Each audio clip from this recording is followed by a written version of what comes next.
What if the sky you are looking at is nothing more than a projection? What if the stars, the clouds, even the lights of the aurora borealis are not celestial wonders, but holograms cast across the heavens by technology we are not supposed to know exists? It sounds like the opening line of a dystopian novel, but this is precisely what believers of Project Bluebeam claim. A hidden plan so audacious that it attempts to replace our very reality. Project Bluebeam is not just a conspiracy theory. It is a narrative that combines religion, technology, and mass psychology into one of the most frightening scenarios ever imagined. And tonight, we are going to step into that world. The origins of this theory trace back to the 1990s, when Canadian journalist Serge Monast began writing about a classified project allegedly designed by NASA and global elites. According to his claims, governments and shadow organizations were preparing to stage a false apocalypse. The objective? To unite the world under a single global religion and government. By using advanced holographic technology, the sky itself would be transformed into a theater, projecting visions of messianic figures across different cultures. Jesus, Buddha, Muhammad, and other revered icons would appear above the clouds, each addressing followers in their own language, convincing billions that the prophecy of their return had been fulfilled. When these figures eventually merge into one, the stage would be set for the unveiling of a new world leader, someone claiming divine authority, but backed by human powers pulling the strings. This chilling story is terrifying precisely because it strikes at the core of belief systems. Faith is deeply personal, often defining people's identities and shaping their actions. To imagine that it could be manipulated through a technological illusion is more than disturbing. It feels like a violation of the sacred. The theory suggests that Project Bluebeam would not stop at religious manipulation alone. Simulated alien invasions, staged natural disasters, and artificial voices in the minds of unsuspecting individuals would be used as tools of psychological control. Imagine waking up to the sound of a divine voice only you could hear, telling you to follow the new order. Now imagine millions experiencing the same event at the same time. The power of suggestion, magnified by the spectacle of the sky itself transforming into a screen, would be nearly impossible to resist. Whether or not such a project exists, the very idea of it raises questions about trust, faith, and the invisible boundaries between what is real and what is manufactured. And as history has shown, conspiracy theories, regardless of their truth, often reveal more about our fears than our reality. Serge Monast was not just another conspiracy enthusiast scribbling wild ideas on paper. He presented himself as an investigative journalist who had stumbled upon a classified NASA document that detailed Project Bluebeam in shocking precision. In his writings and lectures, he broke the project down into 4 carefully staged phases. Each phase, according to him, was part of a grand design to erase existing religions and replace them with a unified global belief system, paving the way for total control of humanity. The first phase, Monast claimed, would target archaeology and history. Through the use of artificially induced earthquakes, hidden artifacts would be uncovered, artifacts planted in advance, that would rewrite everything humanity thought it knew about ancient civilizations. These discoveries would discredit established religions by suggesting they were based on lies or manipulated truths. The second phase would be the grand spectacle in the sky, massive three-dimensional holographic projections of religious figures. Advanced satellites and laser technology would project these images, visible to the entire world, tailored to each culture's expectations. Christians would see the return of Christ, Hindus the appearance of Krishna, Muslims the arrival of the Mahdi, and so on. These visions would not only look real, but would be accompanied by sound, as though these figures were speaking directly to the people in their own languages. The third phase, he explained, was even more invasive. It involved telepathic communication through what he called low-frequency radio waves. In other words, the illusion would not only be seen but heard inside people's minds. This artificial voice of God effect would convince individuals that they were personally being addressed by a higher power. The fourth and final phase would stage global chaos, simulated alien invasions, MS, as technological failures and orchestrated disasters that would leave humanity desperate for salvation. At that point, a single world government and New Age religion would be introduced as the only solution, led by a figure who appeared to be divinely ordained, but was in fact the face of global control. Monast's claims spread rapidly in underground circles during the mid-1990s, particularly in conspiracy newsletters, radio programs, and early online forums. For many, the level of detail he provided made the theory too elaborate to ignore.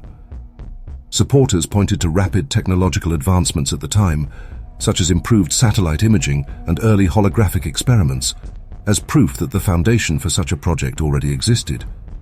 Skeptics, however, dismissed it as paranoia fueled by distrust in institutions.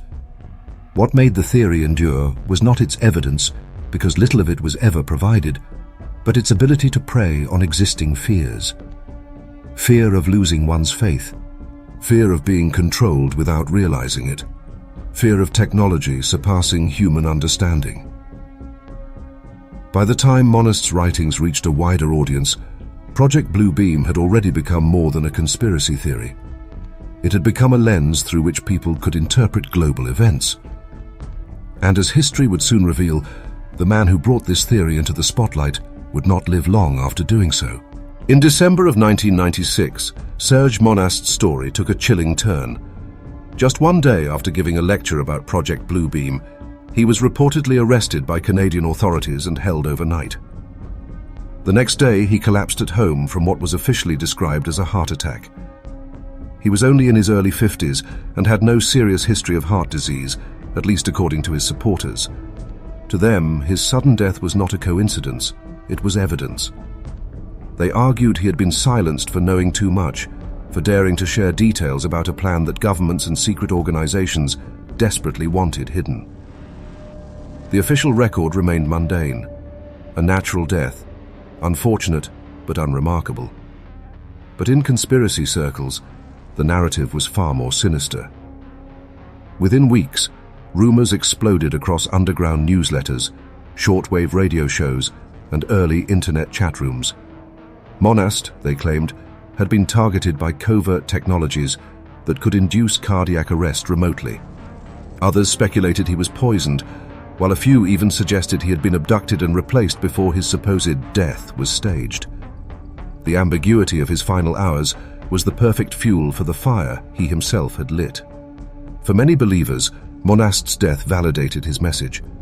If Blue Beam had been nothing more than paranoid fantasy, why would someone risk silencing him? This question became central to the survival of his theory, ensuring that even without its original author, the story only grew stronger. His followers began collecting his writings, photocopying them, and circulating them far beyond Canada. In the era before social media, these copies were like relics, passed hand to hand, feeding a growing sense of forbidden knowledge. The late 1990s provided fertile ground for such ideas. The world was entering a digital age, where satellites, wireless signals, and computer kiosks were expanding rapidly.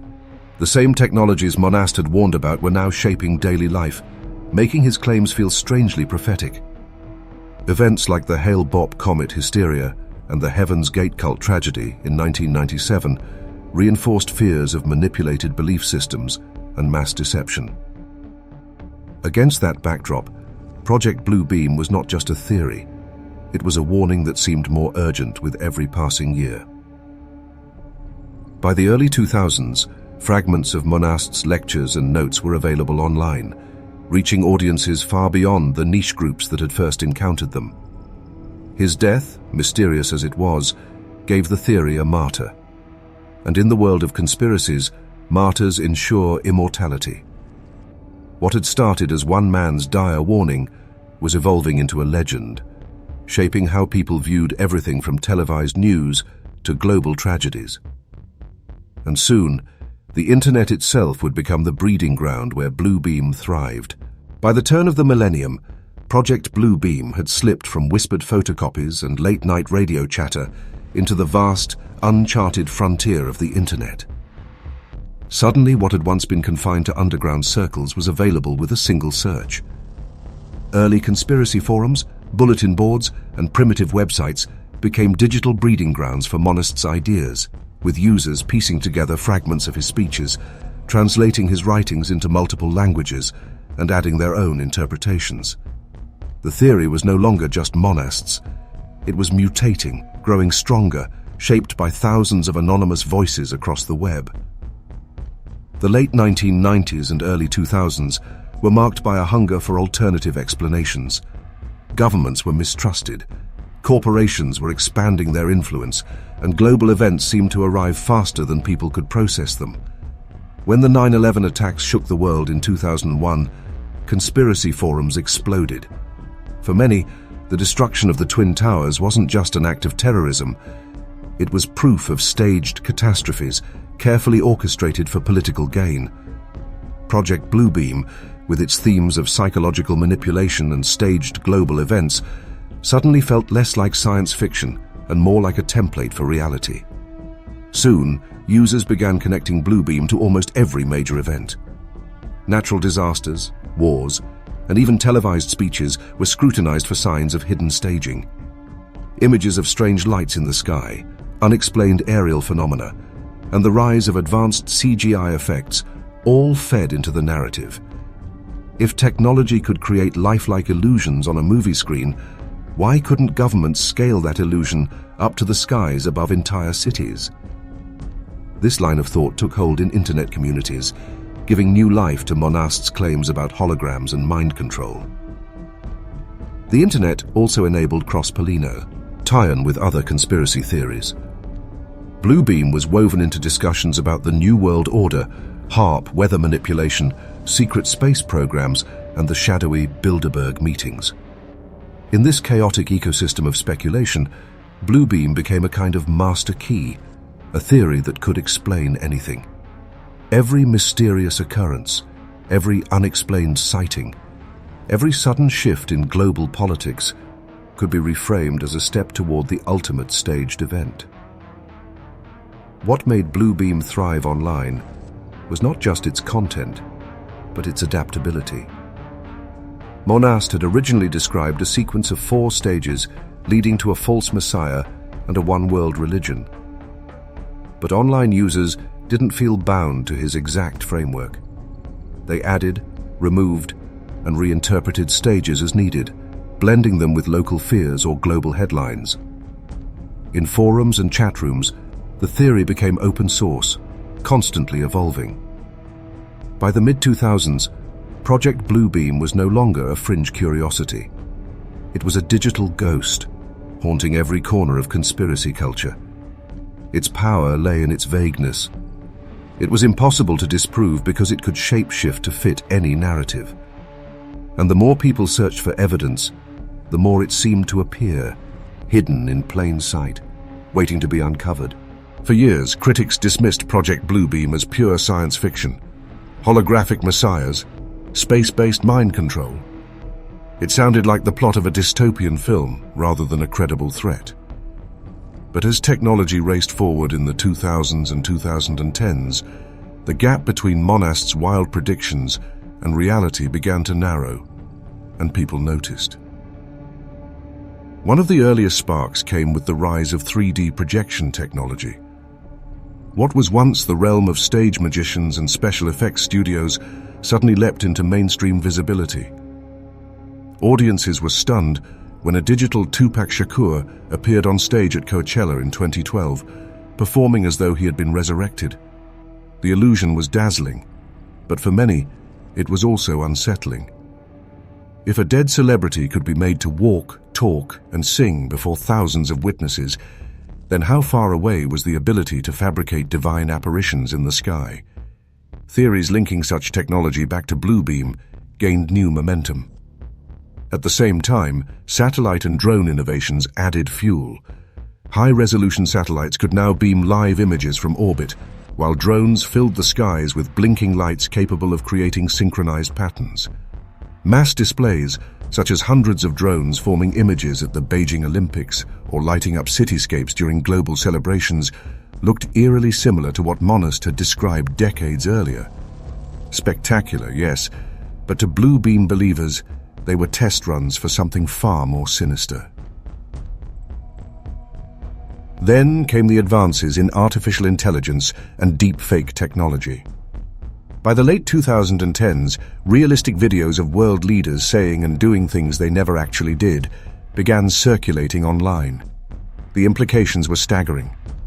If a convincing fake could fool millions through a phone screen, what might happen if the same tactics were scaled up to global broadcasts or projected onto the very here, thens? Suddenly, Monast's warnings of a technologically simulated second coming didn't seem so impossible. They felt like a blueprint for the future. Even neuroscience added unsettling layers. Experiments showed how brainwaves could be measured, influenced, and in some cases even altered through electromagnetic fields.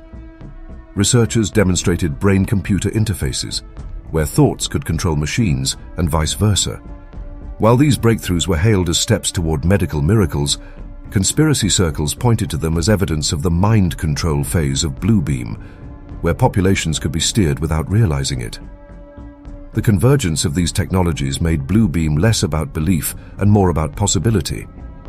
No longer did it require blind faith in a wild idea. It only required looking at the news. Each new breakthrough seemed like another puzzle piece falling into place.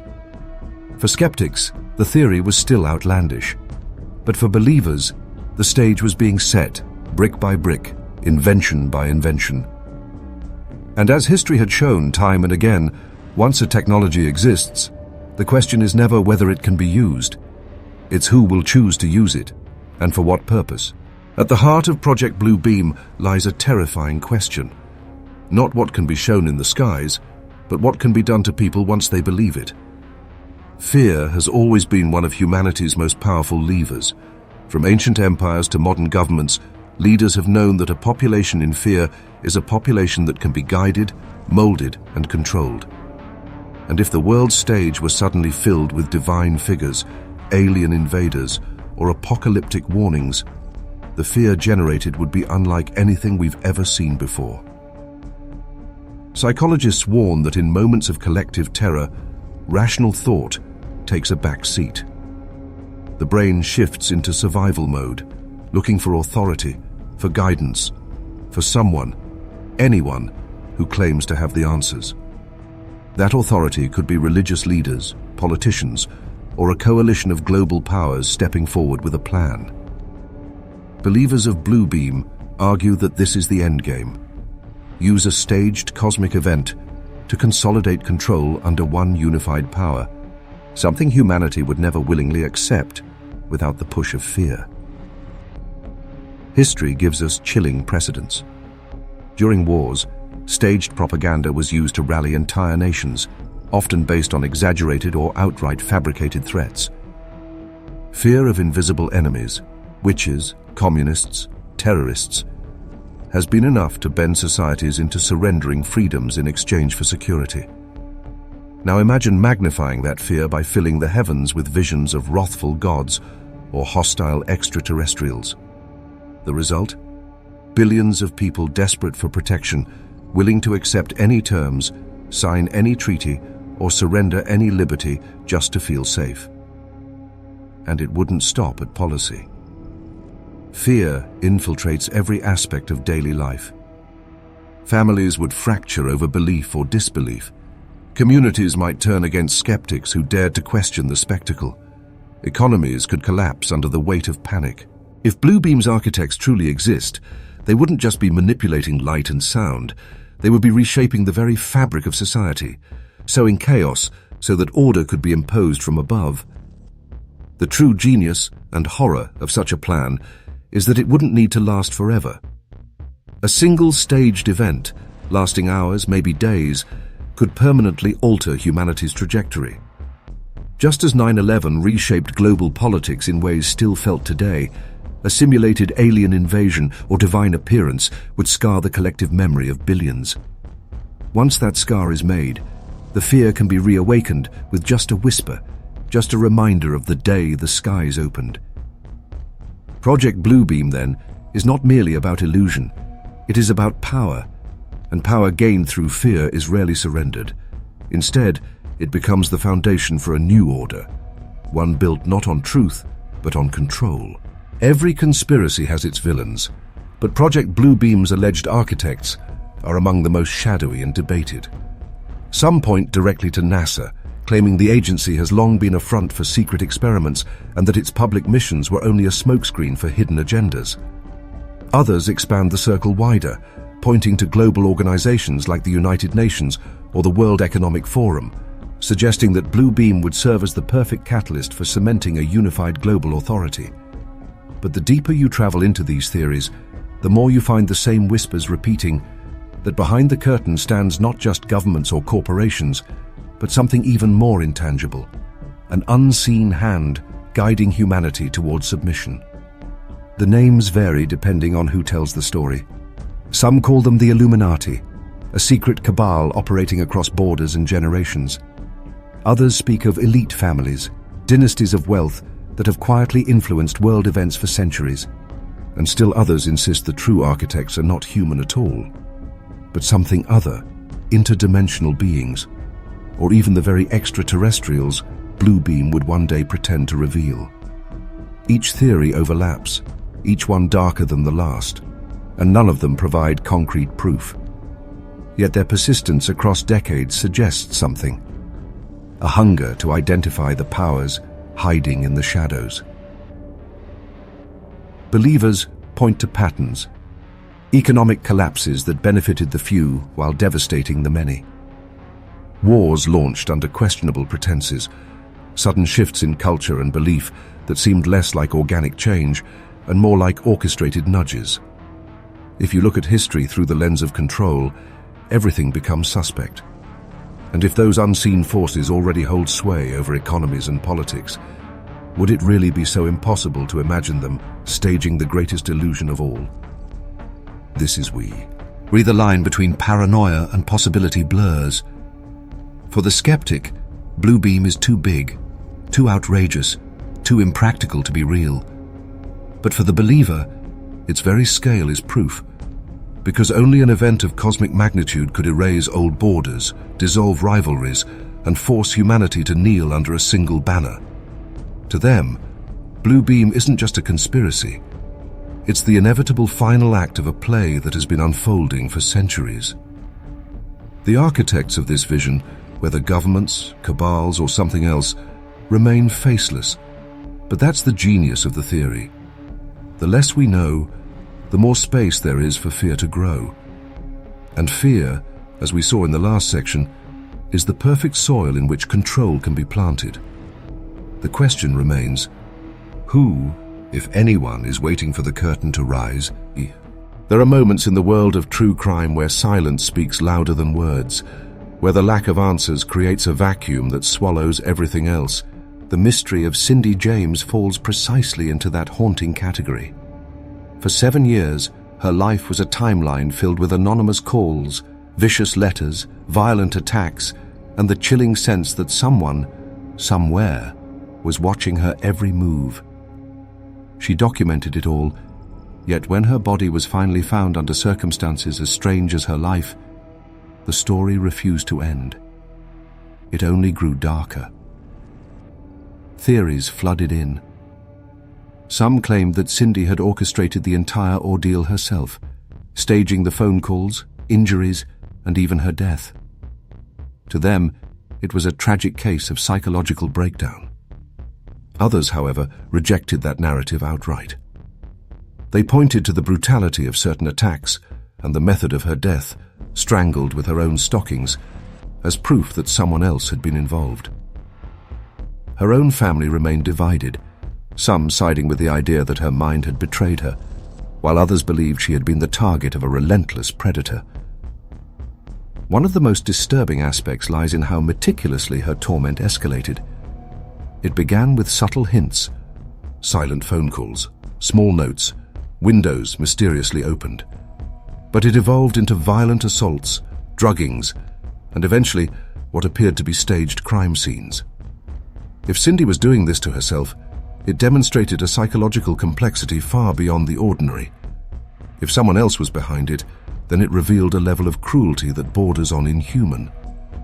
And yet, despite police investigations, private detectives, and even psychiatric evaluations, the case went cold.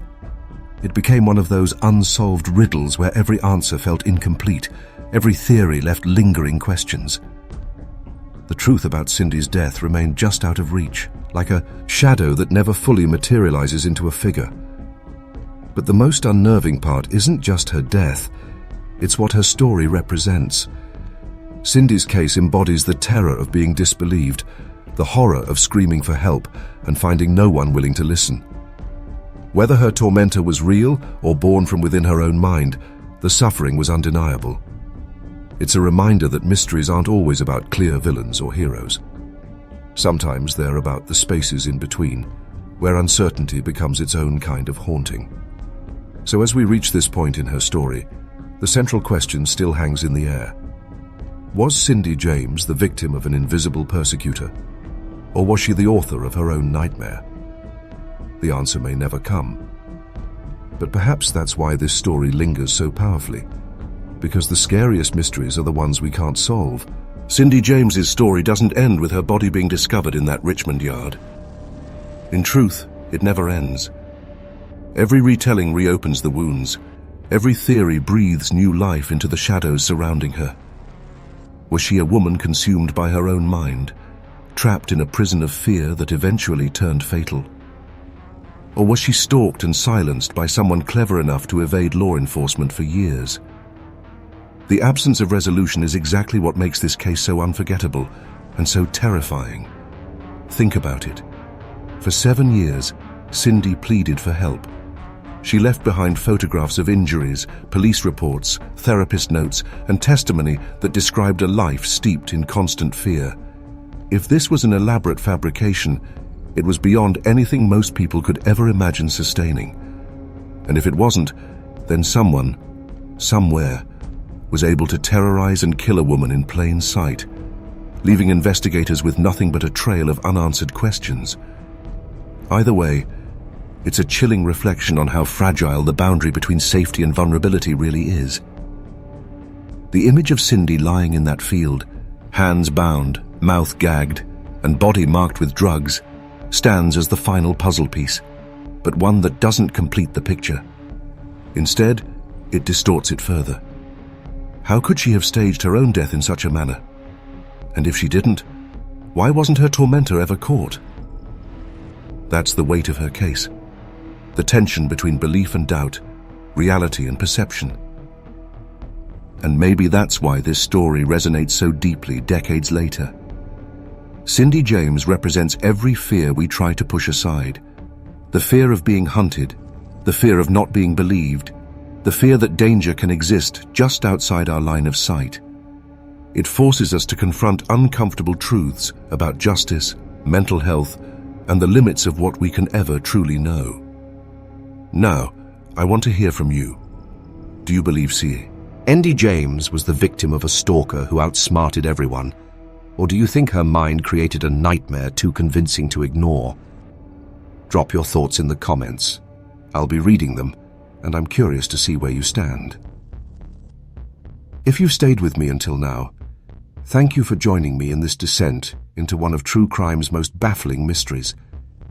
Don't forget to like this video, subscribe to Black Thread Mysteries, and turn on the notification bell so you never miss the next story lurking in the dark. Because here, the unknown is never far away. And sometimes, the scariest mysteries are the ones we'll never solve. Until next time, stay curious, stay cautious, and remember, some shadows are darker than they appear.